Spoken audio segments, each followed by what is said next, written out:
बांग्लादेशी को आप बुला के रखिएगा तो निश्चित रूप से हम तो उस पर उठाएंगे।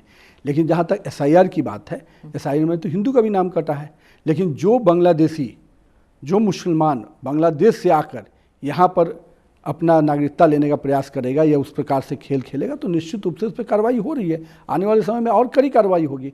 हम तो स्पष्ट कहते हैं, ममता दीदी आप निश्चिंत रहिए, बंगाल की जनता की चिंता अब हम करने वाले हैं। आपने तो केवल बांग्लादेशियों की चिंता की। ये जो क्षेत्रीयवाद करने का पर्पस ही यही होता है कि भाजपा की राष्ट्रवाद को कमज़ोर करने का, लेकिन ये राष्ट्रवाद के अंदर ही क्षेत्र है। उनके लिए दिक्कत है कि वो क्षेत्र के अंदर राष्ट्र नहीं देख पाते हैं। और मेरा ये मानना है कि ये खेल एक आध बार चलता है।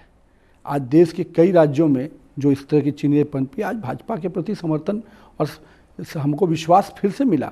और मैं मानता हूं कि बंगाल इस बार पूरी तरह से बंगाल को ही बचाने की लड़ाई है और बंगाल के लोग इस बार लड़ाई लड़ रहे हैं। और कोई प्रधानमंत्री जिस राज्य से समर्थन मिलता है तब वो प्रधानमंत्री बनते हैं, और गृह मंत्री किसी राज्य का व्यक्ति नहीं होता, पूरे राष्ट्र का होता है। ये समझदारी अगर हमारे क्षेत्रीय दलों को नहीं आती, और ममता तो शुरू से यही बंगाल के सेंटिमेंट को खेल कर राजनीति करना चाहिए। आज जिस मुद्दे से उनको सत्ता मिली, न वहाँ रोजगार है, भ्रष्टाचार चरम पर है, अराजकता का बोलबाला है, लोकल गुंडागर्दी जो अपने आप में किसी भी राज्य में उतने तूती नहीं बोलता हो जितना टीएमसी के गुंडे अड्डा की राजनीति कर रहे हैं।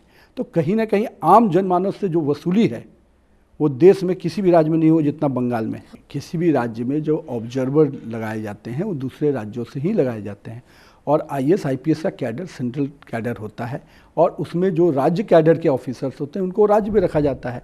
उसमें भी ऑफिसर्स की ये प्रक्रिया होती है कि कुछ ना कुछ उनको सेंट्रल डेपुटेशन पे भी जाना पड़ता है टाइम पीरियड। तो वो सारी प्रक्रिया हम लोगों ने ये नहीं किया है कि 400 थाना प्रभारी पिछले 5 साल से लाइन हाजिर हैं और केवल 200-300 थाना प्रभारी से ही वो लगातार काम ले रही हैं। आप उनका दूसरे रूप देखेंगे तो देश भर में इतने बड़े राज्य में केवल 23 ही जिला बनाकर रखना कि कुछ चंद अधिकारियों से ही हम अपने कब्जे में रखें सत्ता को और प्रशासन को, ये खेल उनका है। देश की जनता जब जानेगी ये सारी चीज़ें तो समझ में आएगा कि ममता दीदी का निर्मम चेहरा कितना है। आंकड़े तो दीदी को बोलने का अधिकार है, लेकिन इस बार सारे आंकड़े उनके धैर्य के धड़े रह जाएंगे, और मैं मानता हूं कि इस बार भारतीय जनता पार्टी की अपने बहुमत की सरकार बनने जा रही है।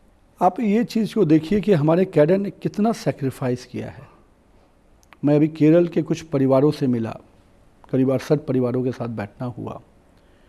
किसी ने अपना भाई खोया है, किसी ने अपना पति खोया है राजनीति में राजनीतिक रंजिश की बात, मैं वैसे परिवारों की बात कर रहा हूँ, और किसी ने अपना बेटा खोया है। वो परिवार भी आज जब बैठा था तो उसके अंदर जो भावना थी कि नहीं, भाजपा अपने सही रास्ते पे विचार के साथ काम कर रही है, अपना खोने के बावजूद भी आज भी वो भाजपा के समर्थन में है और भाजपा के साथ चाहते हैं कि भाजपा और आगे बढ़े। बंगाल की बात आपने कहा, बंगाल में जिन परिवारों ने कितनी ही यातनाएं सही, लोगों के मन में था कि भाजपा कार्यकर्ता इस बार नहीं निकलेगा, पर आप जगह जगह की कार्यक्रम सभाएं, प्रधानमंत्री का मुख्यमंत्री गृह मंत्री जी का जो रोड शो है, आप देख रहे हैं कि हर एक हम लोग जो कार्यक्रम में जा रहे हैं, लोग जिस प्रकार से मिल रहे हैं, हमारे कार्यकर्ता पूरी तरह से इस बार मूड में हैं और इस बार करारा जवाब भी दे रहे हैं। बंगाल में दीदी के सरकार में जो पूरा ऑपरेट कर रहे हैं वो कौन है? उन्हीं के भतीजे। वो तो सब जानते हैं, लेकिन आप कह नहीं रहे। नहीं, कह भी रहे हैं। आज ये जो अड्डा की बात करते हैं, सारा अड्डा का मॉनिटरिंग किसके थ्रू होता है? सब अभिषेक। तो मेरा ये कहना है कि ये पूरी तरह से ये जो तंत्र है, हम उस तंत्र को हिट कर रहे हैं।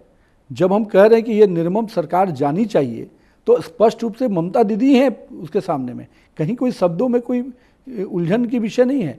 और हमने उस पूरे सरकार की कार्यप्रणाली, जब हम लालू बोलते हैं तो लालू के बारे में पूरी कार्यप्रणाली है। हम जंगल राज बोलते हैं तो जंगल राज का मतलब अराजकता भी हो गया, लालू की करप्शन भी हो गए, और पूरी तरह से जो उस समय का शासन था उसकी पूरी चर्चा हुई थी।